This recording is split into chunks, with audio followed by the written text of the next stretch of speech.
All right, wake up. Wake up. Why don't you put on a little makeup? Wake up. Or do they have a case on the table? Okay. Welcome to A Bit of Board Games, a casual podcast documenting the many failures and hopefully successes of Waffle Games, as we learn the ins and outs of board game design and self-publishing. Join us on this journey as we talk about a bit of life, a bit of design, and a bit of board games.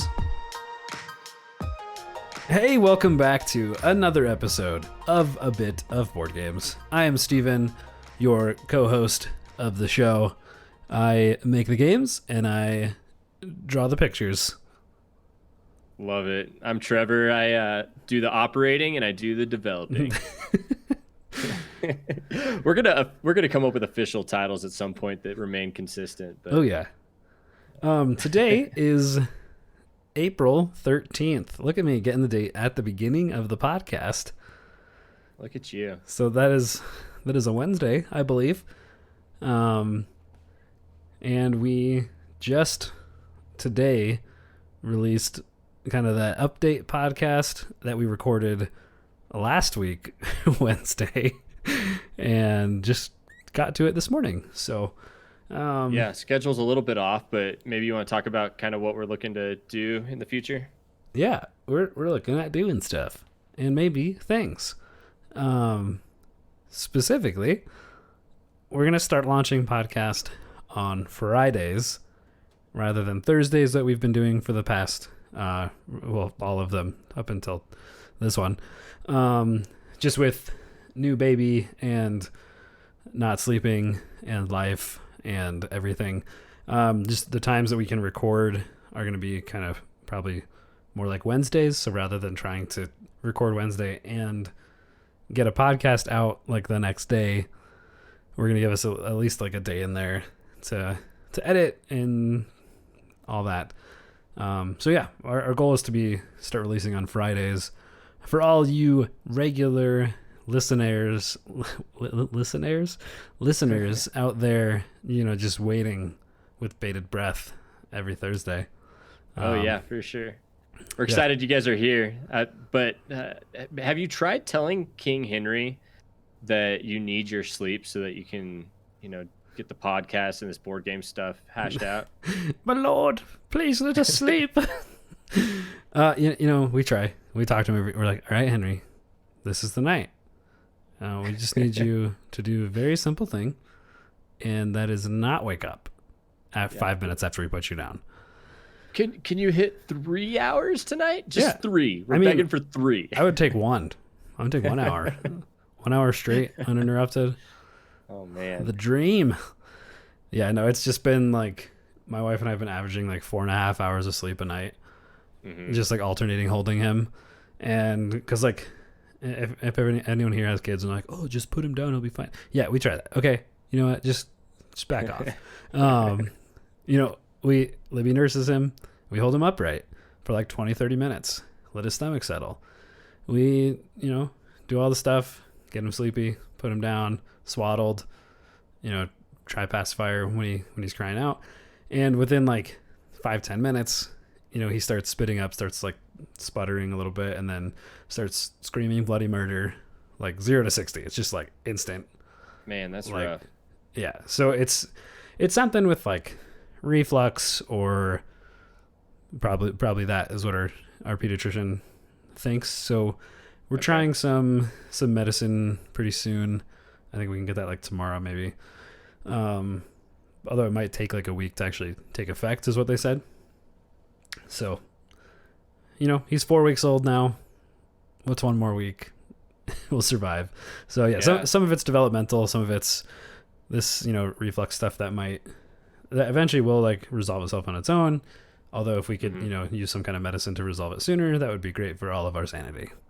Right. Yeah. Hopefully you find a good solution to it. I mean, I couldn't imagine. You said it's been 4 weeks that you've been doing this no sleep thing, and that's rough. Yeah, it's like alternating who's holding him. So he's sleeping through the night, or not through the night, but like between feedings. Right. While we hold him. But then Yeah. my wife and I are alternating which one of us is sleeping. We Yeah, we you're have literally had doing night shifts. yeah, like 2 to 3 hours at a time. Yeah, Which, that's crazy. 12 to 3 a.m.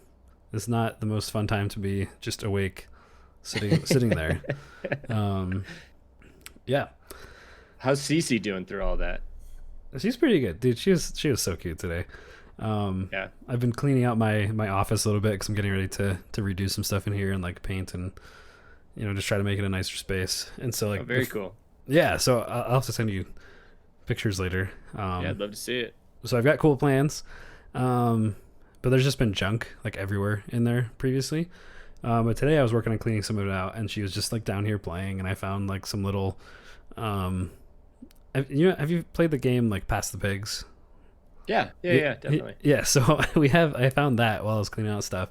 So I just gave her all these little pigs, and she was just tossing them around, and just wanted me because there's like room on my floor now in here, and so she was like, Dad, like play on the floor. Like she wanted me to lay on the floor and like toss the pigs around with her. So that was adorable. That's great. Yeah, that's awesome, man. So yeah, overall she's doing pretty good. She definitely has her moments. Some of it's just she's almost 2. She's a toddler.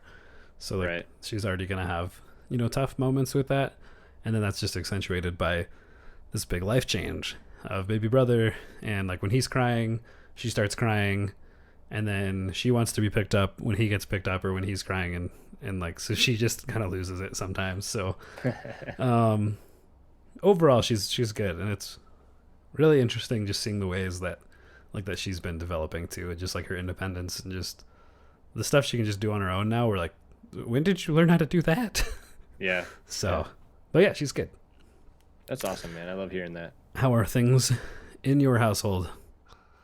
Good. We're still preparing for baby number 1. Looking forward to the no sleep thing, like what you're talking about. Oh yeah, it's good time. It's probably a little lower on our list actually for what things we're looking forward to. But yeah, we're getting the baby room already, starting to get things like crib and whatever put together. Nice. An interesting thing that we did this week is I didn't think we'd ever be in this position, but we're looking at maybe doing something abnormal as far as the birth goes, and we're looking at a birthing center rather than a hospital.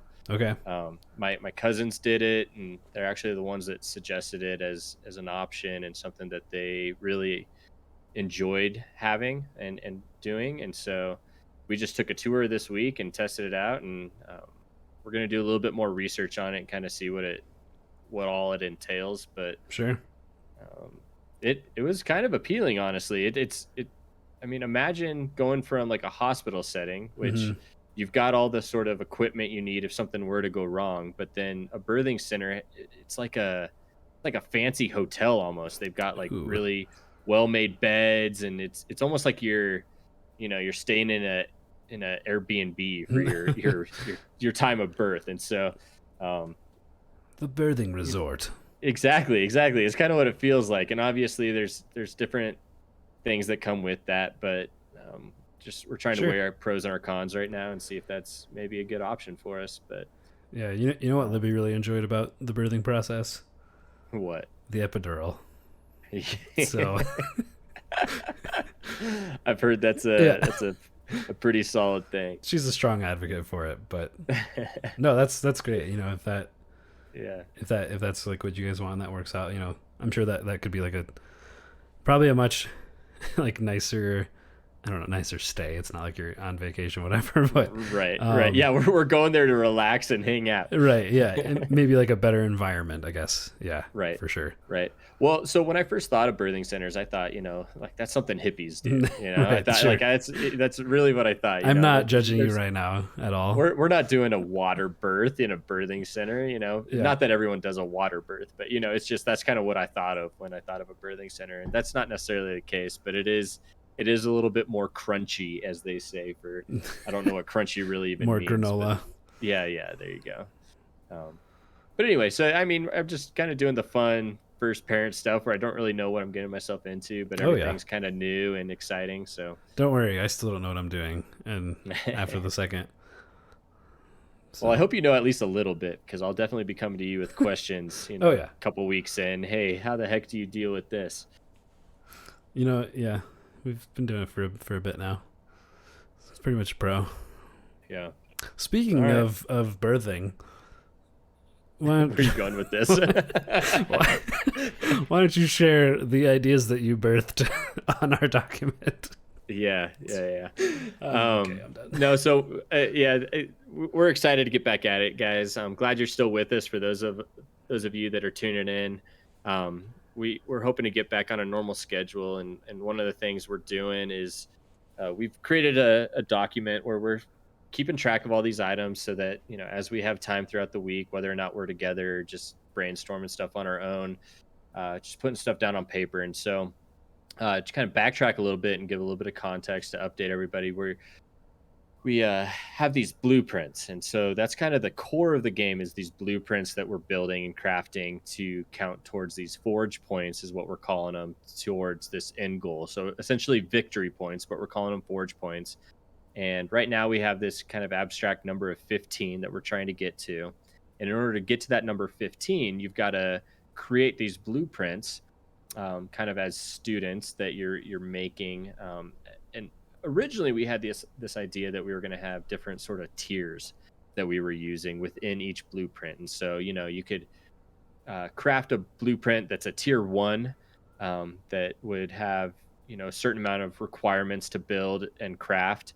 But it would also give you a certain amount of forge points. But there would also be the second tier on the same card that you could maybe opt into building towards as well. And so that was the original idea. I think we've decided to kind of come away from that a little bit. And I think the new direction is maybe different quality blueprints. And I think we've landed on 3 different qualities. Right now we're just calling them common, rare, legendary. Those are just working names right now. We'll come up with something that kind of fits the story and the narrative a little bit better. The crafting side of things rather than... Right. Yeah. Right. But instead of having multiple tiers on an individual card, it's just going to be very straightforward. If you have a common card, there's going to be one ability attached to it. It's going to cost a certain amount to craft, and it's going to give you a certain amount of forge points. There's not really any sort of decision once you've picked the card. But with that said, you're still going to need to pick and choose. All right, am I going to go for, lesser quality blueprints that I can make probably more frequently, but give maybe lesser abilities and provide less forge points? Do I want to go with a middle ground? Do I want to go with a legendary that maybe takes a few rounds to make, but once you make it, man, you're going to have a pretty impactful play to make next round, sort of thing? And so, going kind of in that direction, I've spent a little bit of time over the past 48 hours, really, just going through and coming up with some different ideas based on, again, those we have 3 different qualities that we're going for, but we also have 3 different types of blueprints as well. And so just to review, we're looking at tell me if I'm wrong, I think it's defense, combat, and utility. Is that what we're calling them? You are correct. Okay, so we have the 3 different quality and also 3 different types as well. And so all of those are going to be shuffled into one big pile, and the players are going to have, at any given time, right now we're saying probably only 3 face up from that pile. And so you're going to have a limited amount to pick from. If you don't want to pick from that, we also have this kind of black market idea that we can get into a little bit later. And I'm not sure how much we got into that previously, but we can touch on that again. But we're looking at, just a small handful of cards that you can pick and choose from that you can start building towards. And again, you can pick lower quality. You can pick, maybe I want to go for more defense this game. Maybe I want to go for more utility. Right. But and as we get further into the podcast today, we'll get more in depth in the types of cards and the sort of brainstorming that we've done about the abilities on those cards. But do you have anything to add to that, Stephen? Yeah. So with like the different, previously we'd also talked about end game being triggered by getting a certain number of points and having at least one item crafted in each category. I think we're going away from having requiring each category to be crafted, because that kind of limits your gameplay. and you're like, Right. oh crap, I have to do a defense one even though I don't want that.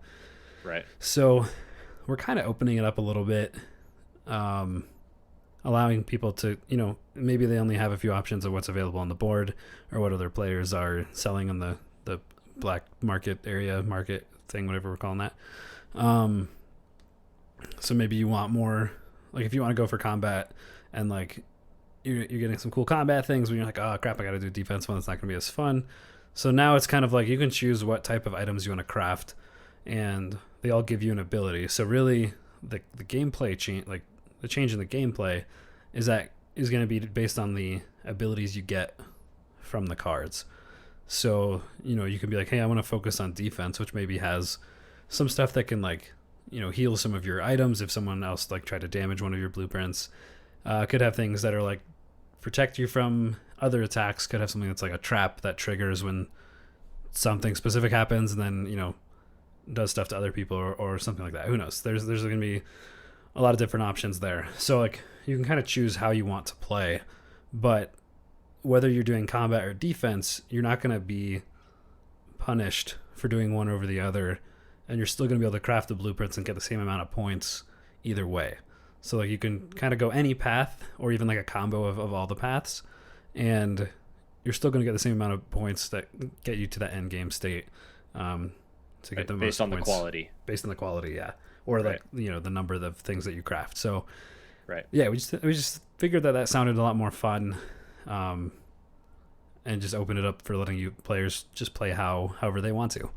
Right. I think part of it too is, and part of the reason we went away from the tier sets on each of the cards is it's a hard balance, right? We're trying to figure out we want players to be able to make their own decisions and go towards their own play style, but we also don't want it to be so complex that, you've played those games before where you're like, man, I know what the end game is and the goal of this game is, but I really don't know the best play to get there. And so I think what we're trying to do also is eliminate that factor and make it so that you can have whatever play style you want and really go for that and know at the beginning of this game, man, I want to do all combat and I want to do all lower quality items so I can have a ton of cards and a ton of different abilities. Maybe they're not as strong as others, but I can, I have a lot of things at my disposal. You're just throwing rusty swords at people left and right. Exactly. Yeah, exactly. Just tons of rusty swords everywhere. But it makes it a little bit more straightforward, I guess, is what I'm trying to say. Yeah. So there's not so many options that it muddles the water, but it's going to provide you with still a lot of options, but more direction too, based on what you're trying to accomplish. Yeah, some cool stuff there. Should we talk about the black market? How much have we touched on that before? I have no idea. Okay, we might as well let's review it just in case we haven't. Yeah. Kind of what we're thinking, and just to reiterate what I was saying earlier, we're with the different blueprints that they're all going to be in one stack that you're pulling from with 3 face up at any given time. And so again, your options are limited with that. In order to expand those options, as you pick and choose different cards based on those 3 that are available, you're going to have a hand of cards that you're playing from. So the ones that you haven't had the resources to craft yet, maybe you decide, okay, I pulled this card, but you know what? I've decided based on what's actually been presented to me that I'm actually not going to use these 2 different cards that are in my hand. And so what I can do is I can take those cards and place them towards the center of the table where you're playing, in front of your player card, and say, I'm putting these in the black market. And what that does is there's going to be a certain amount on the card, at least this is the direction we're going now. There's going to be a certain amount on that card that is what we're calling scrap cost, right? Because we have 2 different resources that you need to craft a blueprint, the shade cores and scrap. And so one of those requirements, the scrap, is going to be what's used to purchase those items from this black market that's in front of the player. So again, let's say I have 2 cards. I don't want to build them or craft them. So I'm going to put them face up in front of me. And now any other player, they go, oh, he's getting rid of both of his defense cards. I'm really going for defense, and there's no defense options in the deck that I normally pull from. So I'm actually going to pay that player maybe let's say 3 scrap based on what the card indicates in order to purchase that defense card from him. And so now the player that decided to put it in the black market benefits, and the other player who wanted to go towards defense also benefits based on the fact that, they wanted to go more of a defensive play style. So yeah, this gives players a little bit more of a, I don't know, an option with how they want to use those cards, whether or not they want to play them or put them in the black market if they're low on scrap, however they want to manage that. It's kind of another cool element. Yeah, and it works story-wise as well, just because with, like, think of it, these are kind of like the final tests for these, artificers to become, like, full-fledged artificers. And Right. so, like, the master will give them, like, hey, you can choose from these 3 blueprints for your final project or whatever. So they do that, but then, like, there's kind of, like, some under-the-table dealings with other students, like, hey, like, I hated this, the blueprint that I got. Like, I'll sell it to you for these resources, and then it opens up options, so you're not only stuck with kind of the randomness of what's going to be in the main, like, blueprint pool and stuff. So yeah, so I think we've definitely got some cool ideas churning right now. And we've talked about this before, and I'll say it again. I think we are a little premature with our play test idea. We wanted to do it probably a month ago at this point. We really wanted to get cards in front of us. Yeah, then I had like a kid or something. So yeah, we but anyway, so that is still the sort of the next big benchmark in what we're trying to get towards. I think we're probably still maybe 2 or 3 weeks away from that, just based on the fact that we need to finalize the ideas of these cards, these blueprints, so that we can get them in front of us and start looking at the different qualities, the different cost of resources to build them, the different forge points, the different abilities. The abilities is a big one. We're playing around with that. I'll actually, do you think I could run through a couple of the ideas really quick and just throw out some of what we're looking to do? Let's see. Yeah, just maybe like 2 or 3. Yeah, we don't want to spoil too much, but also these could change and most likely will change.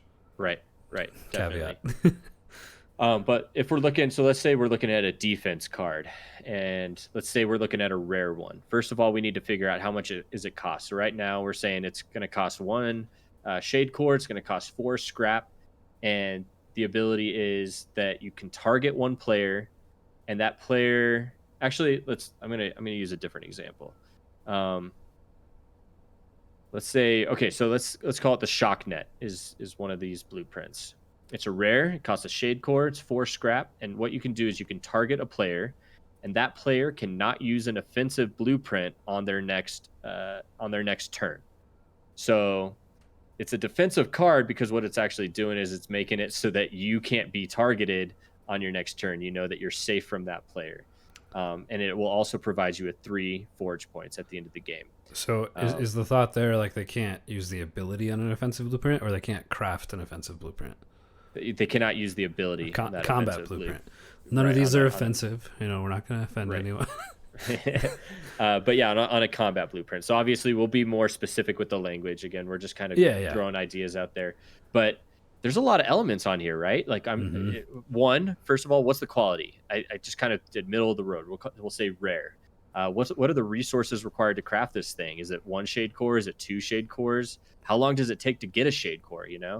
We're talking maybe it takes 4 scrap to make, so a shade core and 4 scrap. So you got to weigh all those things. How long does it take in the game to actually get to the point where you could build something? Does that feel right? How long does it feel good and powerful enough for a rare card?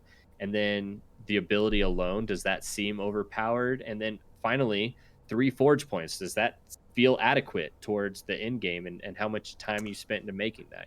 So we really got to work through all of those elements, and that's a lot of what we're trying to get to with the play test part of this whole thing, is building these cards out in such a way that we can actually start putting them in front of us and seeing, does this feel right?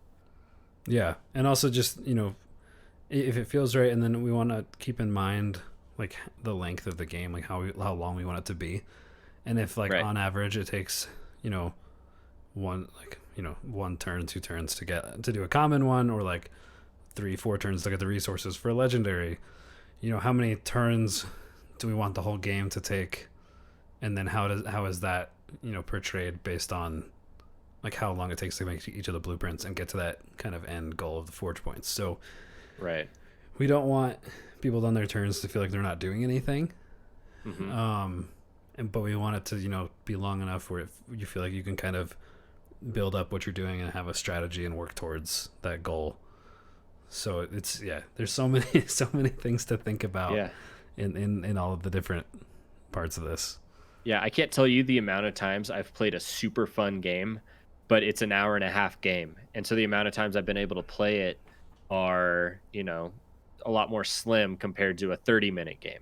So we want this to be accessible to families, to people that enjoy board games, card games. But we want it to be something that they can sit down and play and feel good about the length that they're playing, feel like they accomplished something. But man, if you get towards the 2-hour mark, who has 2 hours these days, to sit down and play a full game? Maybe every now and then, but we want to make this something that's can hit the board game table often. Yeah, and it's always hard, like introducing new players to games. Just like that onboarding process takes a while. So like if we could have it to a point, one where it's simple enough to grasp, but then also like, you finish it and like, hey, let's play another round. Like I want it to be able to play multiple rounds in one sitting, and that way you can try different strategies while it's fresh. Think through like that same like all the different aspects and kind of what you want to shoot for. Oh, for sure. You go, man, Stephen played a really offensive blueprint game with some utility cards in there, and that seemed to go. Oh, sorry, combat. Thank you. Combat with some utility cards, and that seemed to work out really well for him. Maybe I want to try that strategy next time. So yeah. There's with the RNG aspects and the different quality and types, I think there's going to be a lot of no one's going to be playing the same game twice. It's going to be a lot of changes and fun things to play with for sure. The other thing I think we may want to touch on before we end the podcast is let's talk about forge points for just a second and how we wanted to bring them into the game. We're talking about maybe using trackers so that we can keep track in real time how many forge points we have towards the end goal. Some games you work towards there's like a time limit or something that ends the game, and then you count up your points at the end. I think we're going a little bit of a different direction. Again, things might change, but I think we're saying let's put those forge points out in front of the player for everyone to see. And if 15 is our goal, you'll be able to have a tracker in front of you that goes, man, I'm at 12. And so everyone can see he's at 12 or she's at 12. They're getting towards the end of the game. I need to start, up in my offensive abilities against that person so I can slow them down a little bit. Yeah. But they'll be tracking those in real time throughout as the game progresses. Yeah, and that will limit the number of things you need to keep track of, during your turns and stuff. Because like, you don't want to have to look at your cards and count them up every time. You're like, oh wait, how close am I to winning? Okay, that one's 3, that one's 4, that one's okay. Yeah, count that up. Oh, but this one has a -1 token on it from that other ability. So like that's just. It gets convoluted. So you're like, so you could have players that are like, oh, hey, I was actually at 15 last turn, or just like trying to count that up every time. It just adds a lot. It's a headache, and especially with the style that we're going for, where there's combat cards that can maybe potentially take away forge points that you've built. You want to be able to track that so that okay, I was at 10, now I'm back down to 8.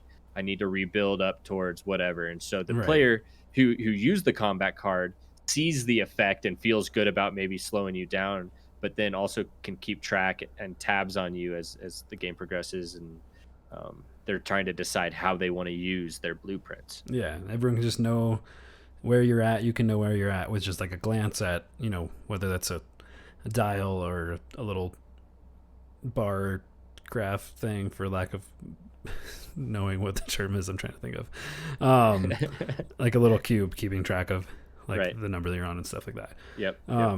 Much easier just to glance and be like, oh, that says 5 or whatever, rather than doing the maths. So hey, I'm impressed that you're able to do anything with the amount of sleep you've had.